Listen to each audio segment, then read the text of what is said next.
Human errors are almost unavoidable and occur on a regular basis. Large construction megaprojects, on the other hand, may appear to be well planned, but this is not always the case. Today, we'll look at how billion-dollar mistakes were done. Here are the most expensive construction mistakes in the world. So without further ado, let's get into it. Seg Plaza Shaking Skyscraper. The Seg Plaza in Shenzhen, China, was evacuated in May 2021. That was after the 300-meter-tall skyscraper began to tremble. A video has been posted on social media of people running in terror as the building behind them shook violently. Terrified bystanders evacuated the building due to the fear that it would collapse on at any moment. Seg Plaza is Shenzhen's 18th tallest tower. Although this occurred only 1.5 months ago, an investigation has already been launched. According to a civil engineer, 70 floors must be examined, which will cost millions of dollars, and the problem will most likely cost millions or tens of millions of dollars to fix. According to the Shenzhen government, the Seg Plaza has been closed since the incident. A seismic event has been ruled out, which means it was not caused by an earthquake or anything natural, but rather by a flaw in the building. It must be fixed. 20Finches Street. The 20Finches Street building, nicknamed for its address, is a skyscraper in London. The building was sold to Lee Kum Kee, a Hong Kong food firm, for about $1.8 billion, a record price for a single property in the UK. Following its completion in 2014, the tower was not only dubbed a walkie-talkie due to its unique form, but it was also dubbed the ugliest new building in the United Kingdom. The main issue with the structure, though, was elsewhere. A very inexpensive but rare error was made in the planning procedure at 20Finches Street. The walkie-talkie, like many modern buildings, has a big glass face that reflects sunlight. However, unlike other high-rise structures, which have straight walls, this created a dilemma. During the day, the sun shines on the south side of the structure, which has a somewhat concave curve. As a result, the walkie-talkie directs the sun's beams onto the roadway and the homes on the other side of the street. In the summer, this meant that the sun's rays were reflected 6 times as strong as usual, resulting in intense heat that melted even parked automobiles and created fissures in the pavements. Rafael Viñoly, the building's architect, also constructed the Dura Hotel in Las Vegas, which had a similar problem with sunlight reflection. He stated in an interview that horizontal louve windows on the south side should prevent this issue. They were, however, taken out at some point during the planning process. Viñoly also stated that he had no idea it would become that hot, and that it was not like this when he first arrived in London years ago. Finally, a solar shade was constructed to solve the problem, which cost about $14 million. Lotus Riverside Complex. The Lotus Riverfront Complex in Shanghai was an impressive achievement that turned out to be a total disaster because of one simple error. The residential complex is made up of 11 new high-rise apartment buildings. However, at about 5 a.m. on June 27, 2009, one of the 13-story buildings fell unexpectedly. Fortunately, it missed the adjacent blocks, preventing a deadly domino effect. One construction worker died in the event. If its buyers had occupied the almost finished building, the consequences may have been far worse. The disaster was caused by non-compliance with building regulations and some extremely poor foundations, according to investigations.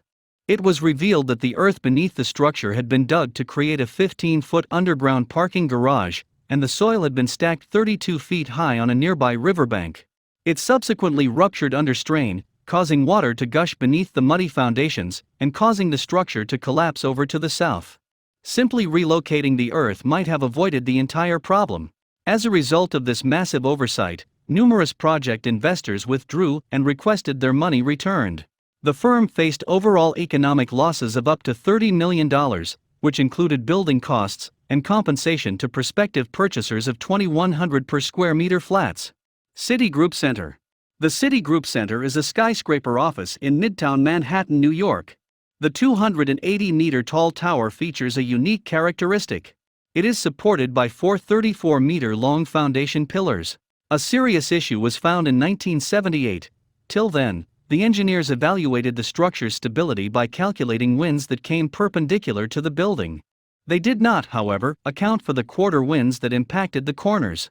The issue was found after a conversation between civil engineer William LeMessurier and Princeton civil engineering student Diane Hartley. She stated that the structure was unsafe and that it might collapse at any time during a heavy wind. As a result, the engineers began to conduct structural safety checks.